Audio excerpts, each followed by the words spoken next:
Hello दोस्तों, स्वागत है आपका स्टडी ऑरिजिन के यूट्यूब चैनल पे। मैं आ गई हूँ फिर से एक नई इन्फॉर्मेशन को लेकर के। और जैसा कि आप स्क्रीन पे देख रहे हैं, आपको टाइटल दिख रहा होगा, Nalanda open university versus IGNOU which is better. कई स्टूडेंट्स के माइंड में ये थॉट आता है कि नालंदा ओपन यूनिवर्सिटी और इग्नू दोनों में से कौन सा यूनिवर्सिटी में एडमिशन लेना बेहतर होगा। तो हम आपकी इस कंफ्यूजन को इस वीडियो में क्लियर करेंगे, जिसके आधार पे आप प्रॉपर डिसीजन ले पाएंगे कि आपके लिए कौन सी यूनिवर्सिटी बेस्ट है। तो चलिए शुरू करते हैं, लेकिन उससे पहले चैनल को सब्सक्राइब जरूर कर लीजिए ताकि आपको आपके स्टडी की सारी इंफॉर्मेशन टाइम टू टाइम मिल सके। और वीडियो अगर हेल्पफुल लगे तो लाइक इसे जरूर कीजिएगा और अपने बैचमेट के साथ जो कि एनओयू या फिर इग्नू के थ्रू एडमिशन लेना चाहते हैं उनके साथ शेयर कीजिएगा, ताकि उन्हें भी ये पता चले डिफरेंसेस और वो अपने हिसाब से बेटर यूनिवर्सिटी को चूज कर सके। तो दोनों का डिफरेंस जानने से पहले हम इन दोनों यूनिवर्सिटी के बारे में जानते हैं। एनओयू पटना, जिसका पूरा नाम है नालंदा ओपन यूनिवर्सिटी, जिसकी कैंपस अभी नई नई बनी है नालंदा में, और फिलहाल काफी लंबे समय से ये पटना में डिस्कोमान भवन में चल रहा है। ठीक है, ये सेंट्रल यूनिवर्सिटी नहीं है, स्टेट यूनिवर्सिटी है। बिहार में ये मतलब सिर्फ और सिर्फ ये बिहार में स्टैब्लिश है। और अगर हम बात करें इग्नू की, यानी जिसका पूरा नाम है Indira Gandhi national open university, ये है इग्नू। और इसके सेंटर है पूरे की पूरे इंडिया में, that means it's a central university. तो ये तो दोनों की मतलब डिटेलिंग हो गई। अब हम लोग इसके डिफरेंसेस के बारे में चलते हैं। तो डिफरेंसेस कई आधार पे, हम सारे पॉइंट्स को, जो मेन मेन पॉइंट्स हैं, उन सभी को हम लोग इसमें कंसीडर करने वाले हैं। सबसे पहला अगर डिफरेंसेस है तो ये है स्टडी सेंटर का। तो ऑब्वियसली अगर आप बिहार के स्टूडेंट हैं तो आप एनओयू में एडमिशन ले सकते हैं, और अगर आप बिहार से बाहर के स्टूडेंट हैं तो आपको इग्नू चुनना आपके लिए बेहतर होगा। ठीक है, ये तो कॉमन सा है, ये तो सबके लिए होगा। और दूसरा पॉइंट जो है आपके सामने, कि एग्जामिनेशन हेल्ड इन यूनिवर्सिटी और examination held in different study centre. यहाँ पे जो है एनओयू का एग्जामिनेशन यूनिवर्सिटी में होता है, दैट मीन्स अभी नया कैंपस बना है तो खैर वहां पे भी एग्जामिनेशन होगा, लेकिन अभी तक जो हो रहा है वो नालंदा ओपन यूनिवर्सिटी का जो हेडक्वार्टर है, यानी मेन ब्रांच है एनओयू पटना बिस्कोमान भवन में, वहीं पे एक एग्जाम सेंटर बनाया जाता है, वहीं पे सारे एग्जामिनेशन लिए जाते हैं अनटिल ज्यादा स्टूडेंट्स हो। तो अगर स्टूडेंट्स की संख्या ज्यादा होती है तो कहीं दूसरे जगह भी मैनेज किया जाता है, अदरवाइज सारे एग्जाम्स जो है वो एनओयू के जो मतलब बिस्कोमान भवन है वहीं पे होता है। लेकिन इग्नू की अगर हम बात करें तो इग्नू की एग्जामिनेशन जब होती है तो पूरे के पूरे इंडिया में जितने भी सारे स्टडी सेंटर्स हैं उसमें होते हैं, और ये पैन इंडिया आपका मिल जाएगा। ठीक है, लेकिन ये एनओयू वाला सिर्फ और सिर्फ आपको पटना में जाना होगा। अगर आप इसमें एडमिशन लेते हैं तो आपको एग्जामिनेशन देने पटना आना ही होगा अभी रिसेंटली। और मे भी अगर नया कैंपस में बने तो आपको पटना न जाकर के नालंदा ओपन यूनिवर्सिटी का जो नया कैंपस है नालंदा में बन रहा है उसमें जाना पड़े। हालांकि अभी अपडेट्स निकल करके आ रही है कि दोनों जगह पे सेंटर बनाए जाएंगे, वो आगे चल के किस तरीके से डिस्ट्रीब्यूट होगा जब आपको नोटिफिकेशन जारी की जाएगी तब बता दी जाएगी। तो एक तो हो गया एग्जामिनेशन का जो पैटर्न है, अगर आप पटना जा सकते हैं, इजी है आपके लिए, तो आपके लिए हेल्पफुल है एनओयू। अदरवाइज अगर आपको कोई दिक्कत है पटना तक पहुंचने में, क्योंकि इग्नू की सेंटर्स हर जगह अवेलेबल है। ठीक है, तो ये हो गया मतलब एक अलग पॉइंट। अब अगर एक और पॉइंट की बात करें तो इसका क्या है, एनओयू का फिक्स एग्जाम सेंटर है। जैसा कि मैंने अभी अभी बताया, आपको पटना जाना ही पड़ेगा, उसके अलावा और कोई चांसेस नहीं है, स्टडी सेंटर पे एग्जामिनेशन नहीं होते हैं। लेकिन इग्नू में क्या होता है ना, कि आपके पास ऑप्शन होता है। जब एग्जामिनेशन की सेंटर की बात आती है तो वहां पे सेंटर कोड दिया जाता है। तो एक चीज आप इस तरीके से समझिए, सपोज दैट आपका एडमिशन जो है कहीं और से हुआ है, आप अपने कहीं और थे, सपोज दैट आप बिहार में थे, आपने इग्नू में एडमिशन करवाया, लेकिन किसी कारणवश आप माइग्रेट होकर के, आपका कोर्स चल ही रहा है, उसी बीच आप माइग्रेट होकर के दिल्ली चले गए। अब आपको क्या होगा कि एग्जामिनेशन जब होगी तो आपको मतलब दोबारा से बिहार नहीं आना पड़ेगा। ठीक है, आप उस टाइम क्या कर सकते हैं, अपना एग्जामिनेशन सेंटर जो दिल्ली में स्थित है उसे चुन सकते हैं। ठीक है, तो चांसेस होते हैं कि वहां पे आपको एग्जामिनेशन सेंटर दे दिया जाए, बशर्ते सीट्स की संख्या कम या ज्यादा ना हो। मतलब आप जो चुनते हैं चांसेस वही रहता है कि आपका एग्जामिनेशन सेंटर इग्नू में वहीं पे पड़े।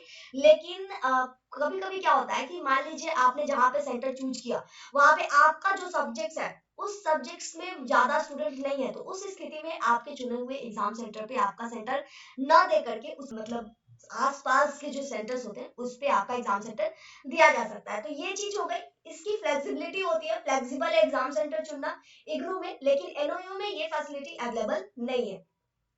अब अगर बात करें अगले पॉइंट की, तो नेक्स्ट पॉइंट है कि कोई भी प्रॉब्लम होता है अगर आपको, तो आप यूनिवर्सिटी के हेडक्वार्टर जो कि पटना में है अभी फिलहाल, जिसको मान भवन में है, ये बाद में जब जाएगी न्यू कैंपस में तो वहां जाना होगा, या फिर हेडक्वार्टर पटना में भी होगा, वो अलग चीजें हैं।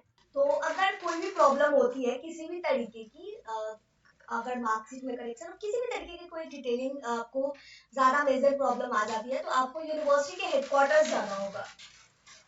अगले पॉइंट की अगर हम बात करें तो वो है प्रॉब्लम सॉल्विंग को लेकर के। अगर आप नालंदा यूनिवर्सिटी से, that means Nalanda open university से पढ़ाई कर रहे हैं, तो आपको करेक्शन करवाना हो, आइदर वो आपकी मार्कशीट हो या फिर कोई भी प्रॉब्लम हो सकती है आपके लॉगिन पोर्टल में, हो सकता है आपका एडमिट कार्ड ना दिखे, किसी भी तरीके की कोई अगर प्रॉब्लम होती है, तो उसके लिए आपको हेडक्वार्टर, दैट मीन्स कि पटना जाना पड़ता है नालंदा ओपन यूनिवर्सिटी में, जो कि बेसिकली अभी वहीं पे है। अभी नया कैंपस बना है, तो बनने के बाद वहां जब शुरू होगा तो अभी आगे क्या नोटिस निकल करके आएगी वो बात की बात है, लेकिन मतलब कहने का सेंस ये हुआ कि आपको हेडक्वार्टर जाना ही पड़ेगा, ठीक है।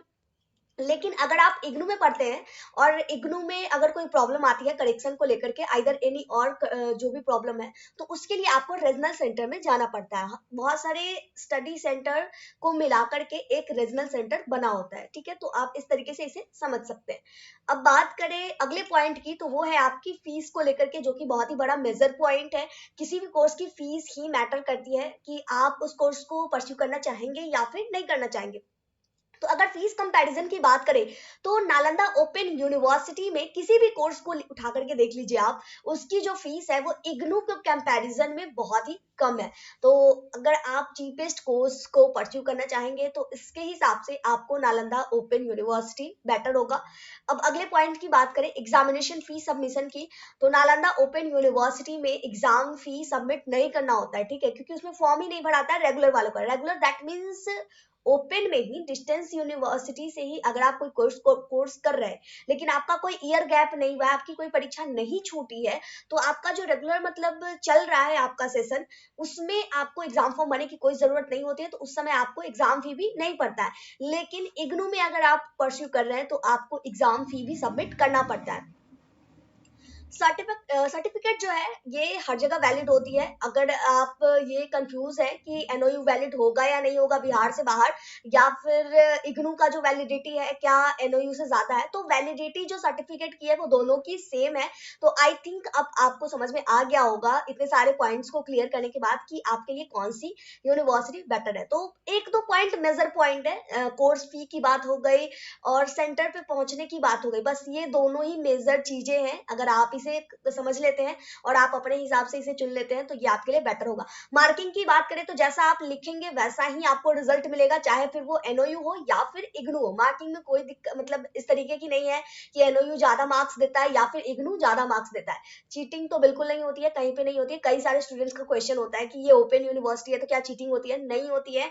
आपको खुद से जाकर के जितना आता है उतना लिखिएगा, एक्सपेल भी किया जाता है स्टूडेंट्स को, तो ये सब चीजें यहाँ पे नहीं होती है। एग्जामिनेशन स्ट्रिक्ट वे में लिया जाता है। तो आई होप कि अब आपको सारी कंफ्यूजन क्लियर हो चुकी हो। अगर आप इसे प्रॉपर तरीके से पढ़ना चाहते हैं तो आप इस पेज पे विजिट भी कर सकते हैं। इस पेज पे विजिट करके आपको सारी जो मतलब डिफरेंसेस हैं वो प्रॉपर तरीके से यहाँ पे डिटेल में दी गई है। इस पेज पे विजिट करने के लिए आपको क्या करना है, चले जाना है गूगल या फिर क्रोम पे, सर्च कर लेना है studyOrigin.com। studyOrigin.com सर्च कीजिएगा, दो ऑप्शंस आपके सामने नजर आएंगे। दोनों ऑप्शंस में एक आपको studyOrigin.in आ सकता है और दूसरा आपके सामने आएगा studyOrigin.com। तो आपको बेसिकली करना है क्लिक studyOrigin.com पे। studyOrigin.in जो है हमारी पहले वाली वेबसाइट है, अब हम लोग .in से पूरी तरीके से .com पे शिफ्ट हो चुका है।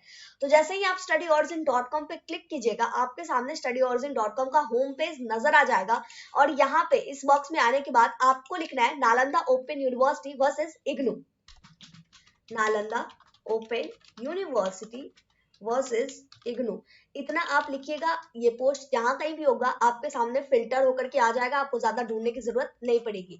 बस इस पे क्लिक कीजिएगा, ये पेज ओपन हो जाएगा और आप चाहें तो इसे पढ़ सकते हैं। कोई डाउट है, कोई कंफ्यूजन है किसी भी तरीके का, तो आप कमेंट करके पूछ सकते हैं। आपकी डाउट्स को, कंफ्यूजन को क्लियर किया जाएगा। और इस वीडियो को अब करते हैं यहीं पे कंप्लीट। यहाँ तक वीडियो देखने के लिए बहुत बहुत धन्यवाद। और अगर अभी तक आपने चैनल सब्सक्राइब नहीं किया तो प्लीज चैनल को सब्सक्राइब जरूर कर लीजिए, ताकि आने वाली समय में आपकी आगे की जो भी इंफॉर्मेशन है वो भी आपके पास पहुंच सके। तो चलिए मिलते हैं अगली वीडियो में अगली इंफॉर्मेशन के साथ। जय भारत, जय बिहार।